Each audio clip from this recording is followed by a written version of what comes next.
All right, let's get into it.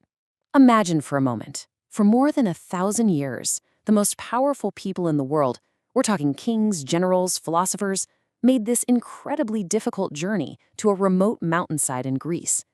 They were looking for answers, for guidance, on everything from going to war to building a city.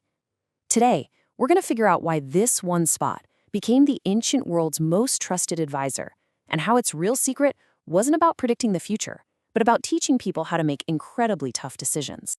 First, you gotta picture this place. Delphi is not conveniently located. It's perched way up on the side of Mount Parnassus, with these massive, intimidating cliffs all around. Getting there was an absolute ordeal, and that was part of the point.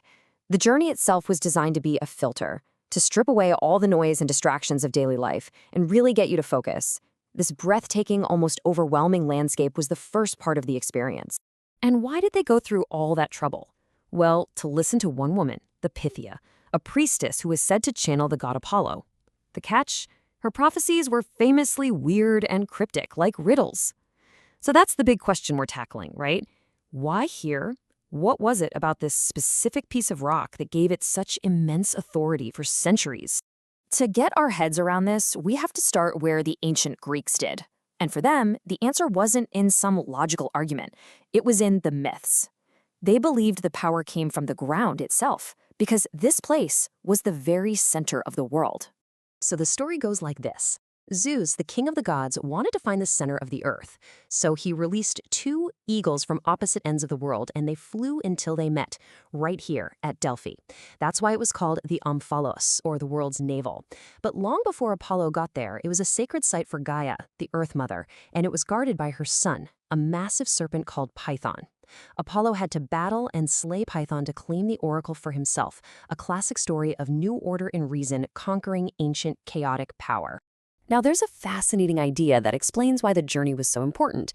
It's called circumambulatory knowing. It's a fancy term, but the idea is simple. For the pilgrims, that hard climb, the incredible views, the sheer feeling of being in that landscape, it wasn't just tourism. It was a kind of spiritual preparation. The physical act of getting there changed you. It opened your mind to receive what was coming.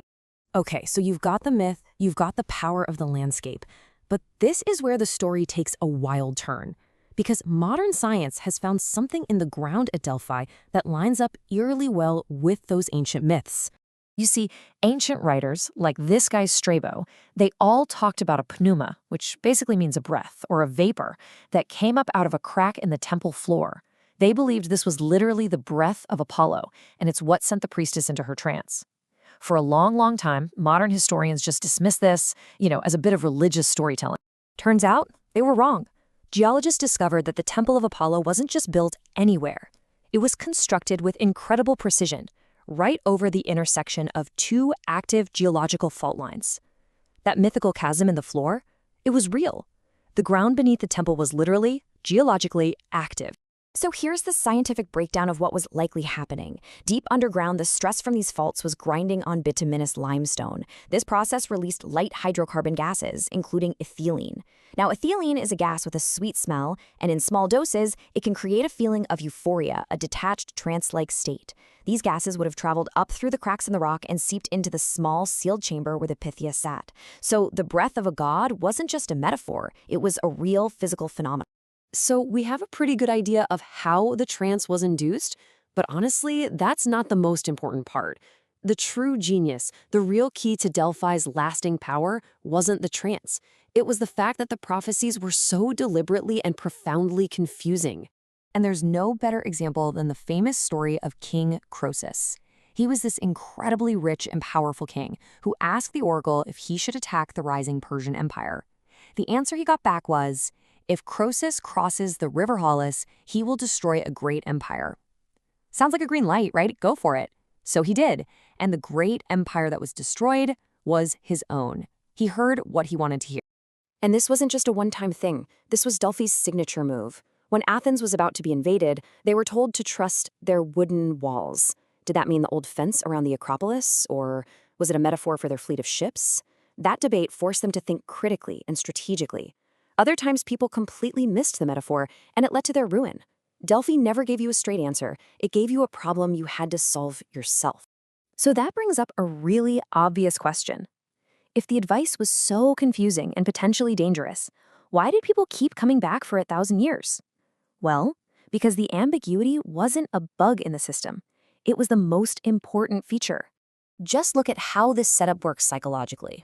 A cryptic prophecy forced you to slow down, to think, to consider every single possibility.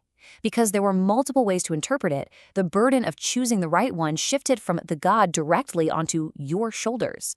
The oracle basically gave you a divine puzzle, but it was up to you, the leader, to bear the full moral and intellectual weight of the final call.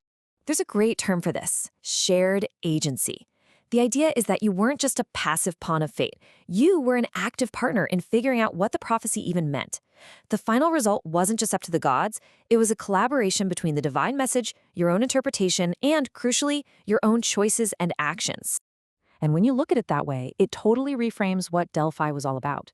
It wasn't really a place to get a sneak peek at the future. It was a school, a training ground for making incredibly high-stakes decisions under conditions of extreme uncertainty. This quote really just nails it.